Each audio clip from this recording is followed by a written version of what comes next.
আমি মরার আগে 100 নারকেল গাছ লাগাতে চাই। দীর্ঘদিন ধরে নানা শারীরিক জটিলতায় ভুগছেন জনপ্রিয় অভিনেতা কাজী উজ্জ্বল। কয়েকবার হাসপাতালে ভর্তি হওয়ার পর বছর খানেক ধরে গৃহবন্দী জীবন কাটাচ্ছেন তিনি। এমন পরিস্থিতিতে সম্প্রতি একটি ভিডিও বার্তায় প্রধানমন্ত্রী তারেক রহমানের কাছে একটি ব্যতিক্রমী আবেদন জানিয়েছেন এই অভিনেতা। আমি কোনো সাহায্য চাই না, আমার একটাই আশা, আমাকে 100টা হাইব্রিড জাতের নারকেল গাছের ব্যবস্থা করে দেবেন।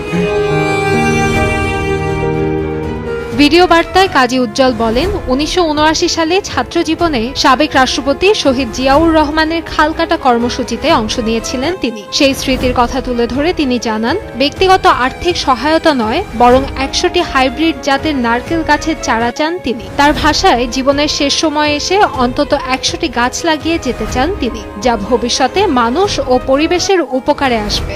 100 নারকেল গাছ লাগাতে চাই, এটা আমার পৃথিবীর কাছে ঋণ শোধ করব। ভিডিওটি সামাজিক যোগাযোগ মাধ্যমে ছড়িয়ে পড়ার পর বিষয়টি নিয়ে আলোচনা শুরু হয়। অনেকেই বলছেন, ব্যক্তিগত সাহায্যের বদলে পরিবেশের জন্য গাছ লাগানোর এই ইচ্ছা সত্যি প্রশংসনীয়। সামাজিক যোগাযোগ মাধ্যমে তার এই উদ্যোগের প্রশংসা করেছেন অনেকেই। অভিনয়ে আসার আগে কাজী উজ্জ্বল শিল্প মন্ত্রণালয়ের একজন কর্মকর্তা হিসেবে দায়িত্ব পালন করেছেন। পরে 80-র দশকে চাকরি ছেড়ে অভিনয় জগতে যোগ দেন। 1985 সালে নাট্য ব্যক্তিত্ব মামুনুর রশিদের হাত ধরে তার মঞ্চ নাটকে পথ চলা শুরু হয়। এরপর 90-এর দশকের শুরুতে বিটিভির জনপ্রিয় নাটক সুপ্রভাত ঢাকাতে অভিনয়ের মাধ্যমে দর্শকদের নজরে আসেন তিনি।